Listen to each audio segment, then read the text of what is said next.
ഞാൻ രമ്യ ഹരിശങ്കർ.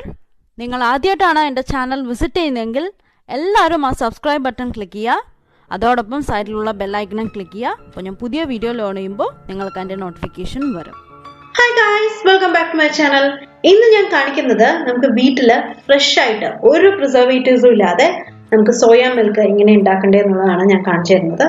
എല്ലാവരും കടകളിലും സൂപ്പർ മാർക്കറ്റ്സിലും കണ്ടിട്ടുണ്ടാവും സോയാ മിൽക്ക്. അതിൻ്റെ വാനില ഫ്ലേവേർഡ്, ചോക്ലേറ്റ് ഫ്ലേവേർഡ്, പ്ലെയിന് ഒക്കെ കണ്ടിട്ടുണ്ടാവും. എല്ലാവരും കഴിച്ചിട്ടുണ്ടാവും, ചിലവർ കണ്ടിട്ടുണ്ടാവും. നമുക്ക് വീട്ടിൽ ഈസി ആയിട്ട് ഒരു പ്രിസർവേറ്റീവ്സും ഇല്ലാതെ ഫ്രഷ് ആയിട്ട് നമുക്ക് ഉണ്ടാക്കാൻ പറ്റും. അതെങ്ങനെ ഉണ്ടാക്കേണ്ടതെന്നുള്ളത് ഞാൻ കാണിച്ചു തരാം. ഞാനിവിടെ ഏകദേശം ഒരു 1/2 ലിറ്റർ പാലാണ് ഉണ്ടാക്കാൻ പോകുന്നത്. അപ്പോൾ 1/2 ലിറ്റർ പാൽ ഉണ്ടാക്കാൻ വേണ്ടിയിട്ട് ഞാൻ എടുത്തിരിക്കുന്നത് 1/4 കപ്പ് സോയാബീൻ എടുത്തിട്ടുണ്ട്, 1/4 കപ്പ് സോയാബീൻസ് എടുത്തിട്ടുണ്ട്. നമുക്കിതൊരു 8 മണിക്കൂർ വെള്ളത്തിൽ ആദ്യം കുതിർത്ത് വെക്കണം. നന്നായി ഗുണ്ടുപുണികളായിട്ട് വരും കുറച്ച് കഴിഞ്ഞാൽ വീർത്തിട്ട്. അതിനുശേഷം വേണം നമുക്ക് പാല് പ്രിപ്പയർ ചെയ്യാൻ വേണ്ടിയിട്ട്. അപ്പോൾ ആദ്യം ബീൻസ് ഒരു ബൗളിലോട്ട് ആഡ് ചെയ്ത് കൊടുത്തു. കുറച്ച് വെള്ളം കൂടെ ഒഴിച്ചു കൊടുക്കുക. ഒരു 7-8 മണിക്കൂർ നന്നായി കുതിർന്നിരുന്നോട്ടെ. കണ്ടില്ലേ, നന്നായി ഒരു 8 മണിക്കൂറായിട്ടുണ്ട്, നന്നായി കുതിർന്ന് വന്നിട്ടുണ്ട്. അപ്പോൾ ഇനി നമുക്ക് ചെയ്യേണ്ടത് എന്താണെന്ന് വെച്ചാൽ അതിൻ്റെ മേലെ ചെറിയൊരു സ്കിന്നുണ്ട്, അതായത് അതിൻ്റെ ഒരു തൊലിയുണ്ട്. അതൊന്ന് നമുക്ക് റബ്ബ് ചെയ്ത് കളയണം. ഒന്ന് തിരുമ്മി കഴിഞ്ഞാൽ അത് പോകും. ഒന്നല്ലെങ്കിൽ നല്ല ക്ഷമയുണ്ടെങ്കിൽ ഓരോന്നും പെറുക്കി തിരുമാം. ഇല്ലെങ്കിൽ കൈ കൊണ്ട് നന്നായി ഒന്ന് കശക്കി എടുത്താൽ മതി. കൈ കൊണ്ട് ഒരു പിടിയെടുത്തിട്ട് നന്നായി ഒന്ന് കശക്കി കഴിഞ്ഞ് കഴിഞ്ഞാൽ തൊലി വിട്ട് വരും. കണ്ടില്ല, ആ തൊലിയാണ് മേലെ പാറി കിടക്കുന്നത്. അപ്പം അതൊന്ന് കോരി മാറ്റിയാൽ നമുക്ക് ഞാൻ ഒന്ന് കഴുകിയും വരട്ടെ. നമ്മൾ കഴുകിയില്ലല്ലോ ബീൻസ് ഇതുവരെ. ഇപ്പം കുതിർന്നിട്ടുണ്ട്. അപ്പം ഈ വെള്ളം ഒന്ന് കളഞ്ഞ് ഒന്ന് കഴുകി ഈ തൊലിയെല്ലാം കളഞ്ഞ് ഞാൻ കാണിച്ചു തരാം. എന്നിട്ട് നമുക്ക് മിക്സിയുടെ ജാറിലോട്ട് ഇടണം പാലുണ്ടാക്കാൻ വേണ്ടിയിട്ട്. ആ തൊലിയുള്ളതൊക്കെ നമുക്ക് മേലെ കിടക്കണൊക്കെ എടുത്ത് മാറ്റാൻ പറ്റും ഈസി ആയിട്ട്. മാക്സിമം പറ്റുന്ന അത്രയൊക്കെ മാറ്റിക്കൊള്ളൂ കേട്ടോ. തൊലി മാക്സിമം ക്ലീൻ ചെയ്തോളൂ. നമ്മൾ എന്തായാലും സ്ട്രെയിൻ ചെയ്യും, പക്ഷെ എന്നാലും നമുക്ക് കയ്യിൽ കിട്ടുന്നതെല്ലാം മാറ്റിക്കൊള്ളൂ.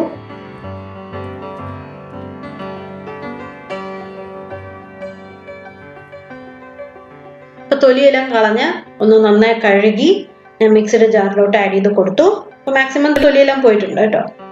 അപ്പം ഞാൻ ഇതിലോട്ട് ഏകദേശം ഒരു കപ്പ് വെള്ളം ഞാനിവിടെ എടുത്തു വെച്ചിട്ടുണ്ട്.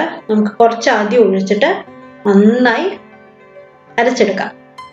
ഞാൻ ഓൾറെഡി ഒരു 1/4 കപ്പ് ഒഴിച്ചിട്ടുണ്ട്. ഇനി കുറച്ചുകൂടെ വെള്ളം ഒഴിച്ചിട്ട് ഇനി നന്നായി അതൊന്ന് അരച്ചെടുക്കാൻ പോകണം. ആദ്യം നമുക്കൊന്ന് പേസ്റ്റ് ആക്കി എടുക്കാം. അതിനുശേഷം നമുക്ക് ഡയല്യൂട്ട് ചെയ്യാൻ തുടങ്ങാം.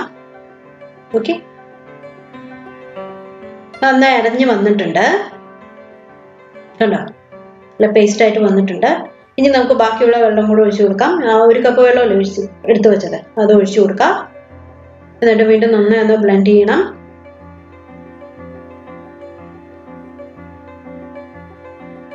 അപ്പൊ വീണ്ടും നന്നായി ഒന്ന് ബ്ലെൻഡ് ചെയ്ത് എടുത്തിട്ടുണ്ട്. ഇനി ഞാൻ ഇവിടെ ആഡ് ചെയ്ത് കൊടുക്കുന്നത് ഈ സോയാബീൻസിന് ചെറിയൊരു കശപ്പുണ്ട്. അപ്പൊ ആ ഒരു കശപ്പ് പോകാൻ വേണ്ടിയിട്ട് ഞാനിവിടെ ഏകദേശം ഒരു 4 ഡേറ്റ്സ് ആഡ് ചെയ്ത് കൊടുക്കുന്നുണ്ട്. എന്നിട്ടും നിങ്ങൾക്ക് പോരാൻ തോന്നുകയാണെങ്കിൽ കുറച്ചുകൂടെ ആഡ് ചെയ്തോളൂ കേട്ടോ. ചിലപ്പോൾ അത് കശക്കാൻ സാധ്യതയുണ്ട്. അപ്പം നോക്കിയിട്ട് ഞാനിപ്പോൾ അരച്ചിട്ട് നോക്കിയിട്ട് വേണമെങ്കിൽ മാത്രം ഇനിയും ആഡ് ചെയ്ത് കൊടുക്കും. അല്ലെങ്കിൽ ഡേറ്റ്സ് സിറപ്പ് ആഡ് ചെയ്താലും മതി ലാസ്റ്റ് നമുക്ക്. അല്ലെങ്കിൽ പഞ്ചസാര ആഡ് ചെയ്യാം, പക്ഷെ നമ്മൾ ഹെൽത്തി ഓപ്ഷൻ നോക്കുകയാണെങ്കിൽ പഞ്ചസാര ആഡ് ചെയ്തിട്ട് കാര്യമില്ല. അതുകൊണ്ടാണ് ഡേറ്റ്സ് ആഡ് ചെയ്യുന്നത്. അപ്പോൾ ഡേറ്റ്സ് ആഡ് ചെയ്തിട്ട് ഞാൻ വീണ്ടും നന്നായി ഒന്ന് അരച്ചെടുക്കാൻ പോവുകയാണ്. എന്നിട്ട് വേണം നമുക്ക് ഇനിയും 1 കപ്പ് കൂടെ വെള്ളം ഒഴിച്ചു കൊടുക്കണം. അപ്പം ഞാൻ ഡേറ്റ്സ് ആഡ് ചെയ്തിട്ട് വീണ്ടും ഒന്ന് അരക്കട്ടെ, കാണിച്ചു തരാം. അപ്പോൾ ഡേറ്റ്സ് ആഡ് ചെയ്ത് കഴിഞ്ഞു. നന്നായി വീണ്ടും ബ്ലെൻഡായി വന്നിട്ടുണ്ട്. ഇനി നമുക്ക് വീണ്ടും ഇതിലോട്ട് 1 കപ്പ് വെള്ളം ഒഴിച്ചു കൊടുക്കണം. നമ്മൾ ആദ്യം 1 കപ്പ് വെള്ളം ഒഴിച്ചിട്ടാണ് അത് അരച്ചത്. ഇനി നമുക്ക് 1 കപ്പ് കൂടെ വെള്ളം ഒഴിച്ചു കൊടുക്കണം. ഇത് കീറ്റോ ഡയറ്റ് ചെയ്യുന്നവർക്കൊക്കെ ഹെൽപ്ഫുൾ ആണ്. കാരണം കീറ്റോ ഡയറ്റ് ചെയ്യുന്നവർക്ക് ഡയറി പ്രൊഡക്ട്സ് യൂസ് ചെയ്യാൻ പറ്റില്ല. അതായത് നമ്മുടെ പശുമ്പാലൊന്നും യൂസ് ചെയ്യാൻ പറ്റില്ല. അങ്ങനെയുള്ളവർക്ക് ഈ സോയാ മിൽക്ക്, ആൽമണ്ട് മിൽക്ക് ഒക്കെയാണ് യൂസ് ചെയ്യാൻ പറ്റുള്ളൂ. അങ്ങനെയുള്ള ഡയറ്റ് ഫോളോ ചെയ്യുന്നവർക്ക്. അങ്ങനെയുള്ളവർക്കൊക്കെ പെർഫെക്റ്റ് ആണ്. ഞാൻ പറഞ്ഞില്ലേ, ഇതിന്റെ ടേസ്റ്റ് ഒരു ബീനാണ്. ആ ഒരു ടേസ്റ്റ് എന്തായാലും ഉണ്ട്. എല്ലാവർക്കും ഇഷ്ടാവുമെന്ന് അറിയില്ല. കടകളിൽ നിന്ന് ഓൾറെഡി സോയാ മിൽക്കൊക്കെ വാങ്ങിയ ടേസ്റ്റുള്ളവർക്കാണെങ്കിൽ കുഴപ്പമില്ല. പുതിയതായിട്ട് പരീക്ഷിക്കുന്നവരാണെങ്കിൽ കുറച്ചുണ്ടാക്കിയിട്ട് ആദ്യം കഴിച്ചു നോക്കൂ. എന്നിട്ട് ഇഷ്ടമുണ്ടെങ്കിൽ മാത്രം ഉണ്ടാക്കിയാൽ മതി. ഓക്കെ, എല്ലാവർക്കും ഇഷ്ടമാണെന്നില്ല കേട്ടോ, അതുകൊണ്ട് പറഞ്ഞാണ്. അപ്പം ഞാൻ വീണ്ടും 1 കപ്പ് കൂടെ വെള്ളം ഒഴിച്ചിട്ട്, മൊത്തം 2 കപ്പ് വെള്ളം നമ്മൾ ഒഴിച്ചിട്ടുണ്ടായിരുന്നു, നന്നായി ബ്ലെൻഡ് ചെയ്തെടുത്തു. ഇനി നമുക്ക് ഇതൊന്ന് അരിച്ചെടുക്കണം. അപ്പോൾ അതിന് വേണ്ടിയിട്ട് ഒരു പാത്രം വെച്ചു, അതിൻ്റെ മേലെ ഒരു സ്ട്രെയിനർ വെച്ചിട്ടുണ്ട്, അതിൻ്റെ മേലെ ഞാൻ ഒരു തുണി കൂടെ വെച്ചു. എന്നിട്ട് നമ്മൾ അരച്ചത് ഒഴിച്ചു കൊടുക്കുകയാണ്. നമ്മൾ തേങ്ങ പിഴിഞ്ഞെടുക്കില്ലേ, അതിൻ്റെ പാലെടുക്കില്ലേ, അതേമാതിരി തന്നെ എൻ്റെ ചണ്ടി വരും. അത് നമുക്ക് ചപ്പാത്തി ഉണ്ടാക്കാനൊക്കെ എടുക്കാൻ പറ്റും കേട്ടോ. എനിക്ക് തോന്നുന്നു ഈ ചണ്ടി തന്നെയാണ് സോയാ ചങ്ക് എന്ന് പറഞ്ഞിട്ട് വരുന്നത്. മീൽ മേക്കർ സോയാ ചങ്ക്സ് ഒക്കെ ഇല്ലേ, അത് ഈ ചണ്ടിയാണെന്നാണ് എൻ്റെ വിശ്വാസം.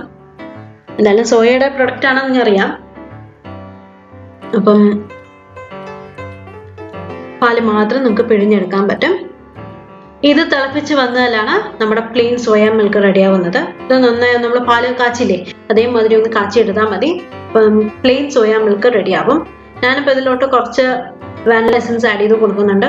അല്ലെങ്കിൽ വാനില ബീൻ ഉണ്ടെങ്കിൽ, ഫ്രഷ് വാനില ബീൻ ഉണ്ടെങ്കിൽ അത് ആഡ് ചെയ്ത് കൊടുക്കാം. ഞാൻ ഒന്ന് പിഴിഞ്ഞു, എന്നിട്ട് വീണ്ടും 1 കപ്പ് കൂടെ വെള്ളം ഒഴിച്ചു കൊടുക്കുകയാണ്. അങ്ങനെ നമ്മൾ മൊത്തം 3 കപ്പ് വെള്ളമാണ് ഒഴിച്ചത്. ഇനി നമ്മൾ തിളപ്പിക്കുമ്പോൾ കറക്റ്റായിട്ട് 1/2 ലിറ്റർ പാല് റെഡി ആയിട്ട് വരാം കേട്ടോ, കറക്റ്റായിട്ട് കിട്ടും. അപ്പം വീണ്ടും നന്നായി ഒന്ന് നമുക്ക് പിഴിഞ്ഞെടുക്കാം.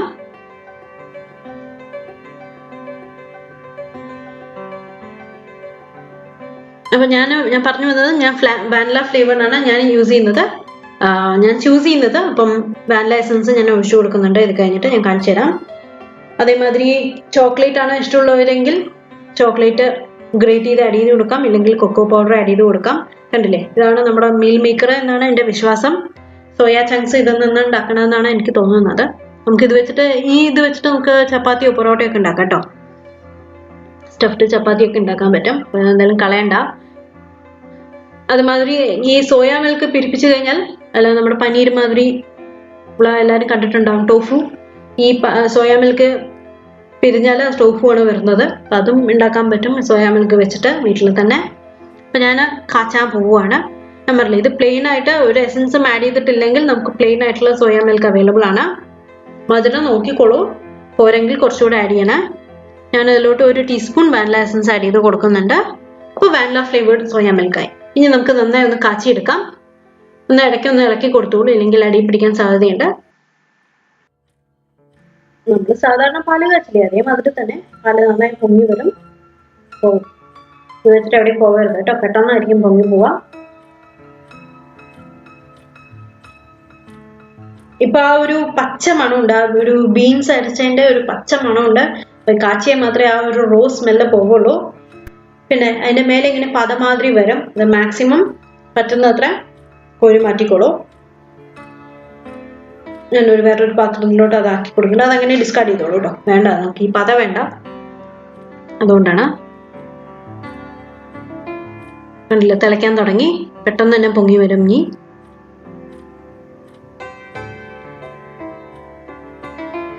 നമ്മൾ സാധാരണ പാല് കാച്ചിട്ട് മതി തന്നെ നന്നായി ഒന്ന് തിളപ്പിച്ചെടുക്കുക. എന്നാലേ അത് കുക്കായിട്ടും വരുള്ളൂ. അതിന് വേണ്ടിയിട്ടാണ്, ആ പച്ചമണം പോവണ്ടേ. അപ്പോൾ ഒരു 5-6 മിനിറ്റ് നമുക്ക് നന്നായി ഒന്ന് തിളപ്പിച്ചെടുക്കണം.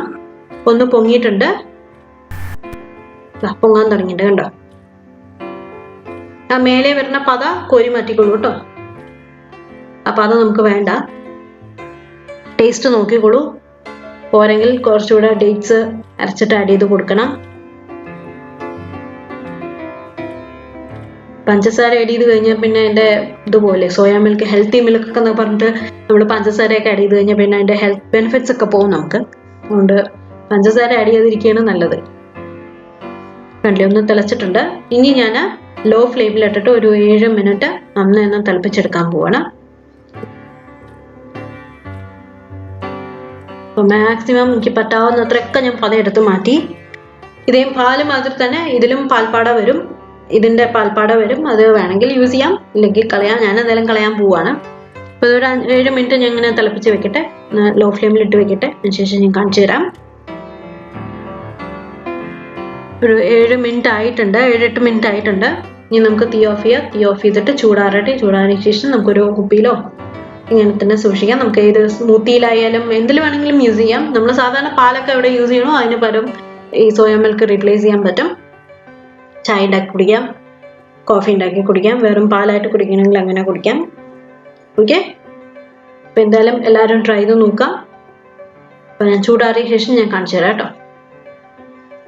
ചൂടാറിയിട്ടുണ്ട്. ഇതിലൊരു പാടി ഉണ്ടായിരുന്നു മേലെ, ഞാൻ കളഞ്ഞു. അപ്പം ഇഷ്ടമുണ്ടെങ്കിൽ അത് വെക്കാം. ഞാൻ പറഞ്ഞില്ല, ഇത് പിരിപ്പിച്ചാൽ നമ്മുടെ ടോഫു റെഡിയാവും. പനീരും അതിൽ തന്നെ അതേ സ്റ്റെപ്പ് തന്നെ അതിൽ നാരങ്ങ നീര് ഒഴിച്ച് ഒന്നുകൂടെ തിളപ്പിക്കുക. അപ്പോൾ ഇത് പിരിഞ്ഞ് വരും. പിരിഞ്ഞ് വന്നു കഴിഞ്ഞാൽ അതിന് സ്ട്രെയിൻ ചെയ്യുക. സ്ട്രെയിൻ ചെയ്ത് കഴിഞ്ഞ് കഴിഞ്ഞാൽ വെയ്യും മേലെ കട്ടി നിൽക്കും. ആ കട്ടി ഫ്രിഡ്ജിൽ വെച്ച് സൂക്ഷിച്ചാൽ നമ്മുടെ ടോഫു റെഡിയാകും. അത്രയേ ഉള്ളൂ. ഞാനിപ്പോൾ എന്തായാലും ഒരു കുപ്പിയിൽ വെച്ചിട്ടുണ്ട്. ഞാനത് ഫ്രിഡ്ജിൽ എടുത്ത് വെക്കാൻ പോകണം. ഒരു 2-3 ദിവസം ഇത് കേടുകൂടാതിരിക്കും. അപ്പോൾ എന്തായാലും എല്ലാവരും ട്രൈ ചെയ്ത് നോക്കുക. പുതിയ വീഡിയോ ആയിട്ട് നമുക്ക് വീണ്ടും കാണാം. ബൈ.